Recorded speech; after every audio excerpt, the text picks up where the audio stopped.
Every successful person you admire, the one who built something and become someone, they change their life, they all had one thing in common. Before any of it happened, they believed something that wasn't true yet. That's not a motivation, that's not a code, that's a psychological mechanism. And once you understand it, you can use it deliberately. We have been trained to be realistic. Don't get your hopes up and be realistic, be practical, know your limit. And look, I get it, delusion sounds dangerous, but here's what nobody tells you. Every person who ever did something that hadn't been done before in their whole generation, they looked delusional first. The Wright brothers looked insane. Every first generation millionaires looked arrogant. Every person who left a stable job to build something looked reckless before. And realistic thinking is just a polite way of saying, I have already accepted my limits.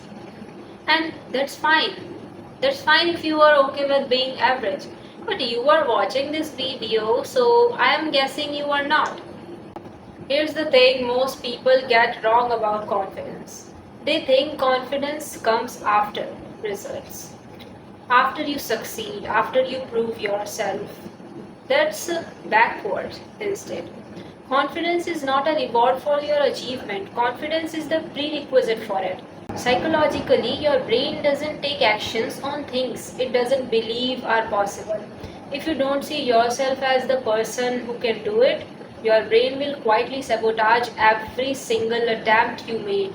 Not out of laziness, but out of self consistency. Your brain is just trying to keep your actions matching your identity. So, the move isn't to wait for confidence, the move is to install it first.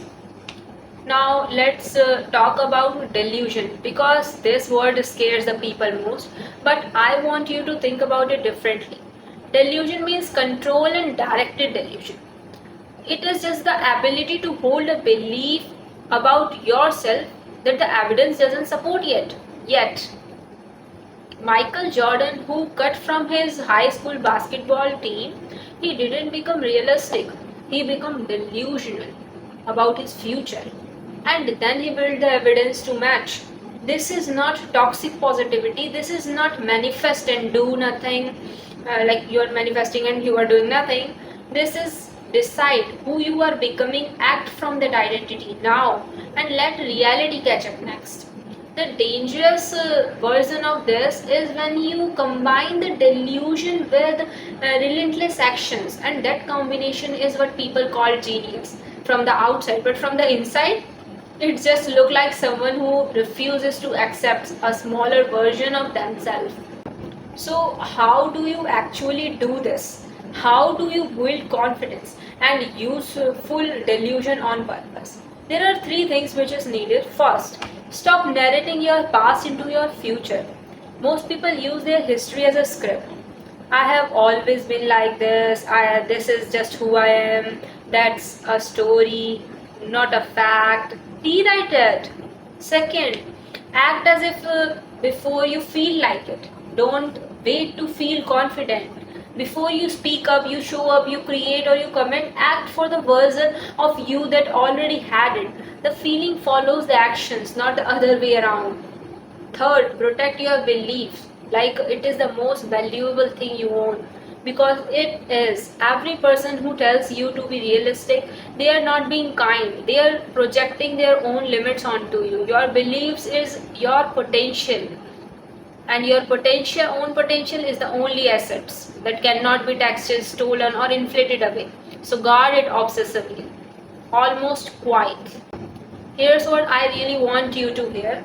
The world doesn't reward the most talented people. It rewards the people who showed up anyways, who believed anyway, who keep going when the evidence said stop.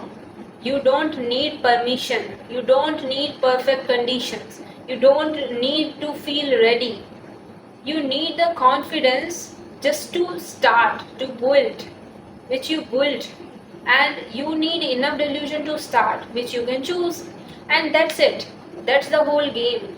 See you in the next video. Bye.